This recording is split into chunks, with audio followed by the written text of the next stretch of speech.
ঢাকায় এই ইনকিলাব মঞ্চের সংগ্রামী তরুণ আমাদের ছোট ভাই এই ওসমান হাদিকে গুলি করেছে দুর্বৃত্তরা।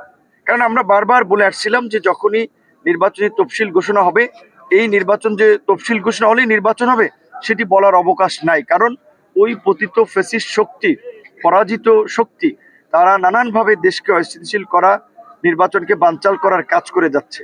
কাজেই সেখানে যদি আমরা জুলাইয়ের শক্তিসমূহ রাজনৈতিক দল যদি ঐক্যবদ্ধ না থাকি, তাহলে কিন্তু আগামীতে নির্বাচন হবে কিনা সেটি নিয়ে সন্দেহ আছে। আবার হলেও সেটি সুষ্ঠু নির্বাচন, গ্রহণযোগ্য নির্বাচন হবে সেটি নিয়ে সন্দেহ আছে।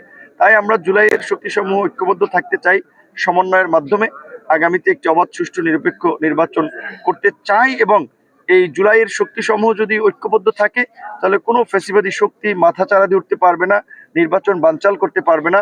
আমরা আমাদের ছোট ভাই, আমাদের এই সকলেরই পরিচিত ওসমান হাদি যেভাবে গুলিবিদ্ধ হয়েছেন, খুব গুরুতর, আল্লাহ তাকে বাঁচিয়ে রাখুক। আমরা তার জন্য দোয়া করি। খালেদা জিয়ার অবস্থাও খুবই গুরুতর, তার জন্য আমরা দোয়া করি।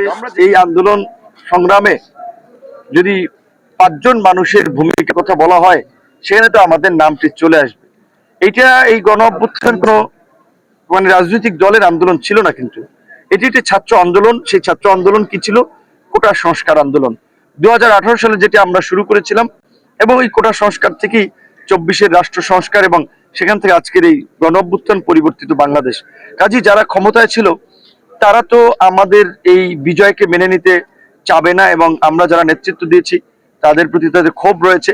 সেটা আমরা দেখেছি গত 29 আগস্ট আমিও আমার কার্যালয়ের সামনে এই সেনাবাহিনীর এবং পুলিশের কতিপয় বিপদগামী সদস্যদের দ্বারা আক্রান্ত হয়েছিলাম। সেটির একটি বিচার বিভাগীয় তদন্ত গঠিত হয়েছে, আশা করি সেটা একটা প্রতিবেদন আসবে।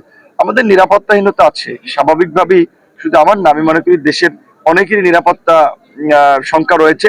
এখানে আইন শৃঙ্খলা বাহিনীকে শক্ত ভূমিকা পালন করতে হবে, এবং আমার মনে হয় যে অন্তত এই সন্ত্রাসীদেরকে, অস্ত্রধারীদেরকে গ্রেপ্তার করার জন্য আগামীতে দ্রুতই যৌথ বাহিনীর একটা চিরুনি অভিযান পরিচালনা করা দরকার। যদি উল্লেখযোগ্য সংখ্যকভাবে সন্ত্রাসীদের গ্রেপ্তার করা না হয়, এবং এই ধরনের 2-1টি ঘটনা যদি কঠোর বার্তা, মেসেজ যদি আইন শৃঙ্খলা বাহিনী দিতে না পারে, তাহলে নির্বাচনের পরিবেশ আরো অবনতি হওয়ার শঙ্কা আছে।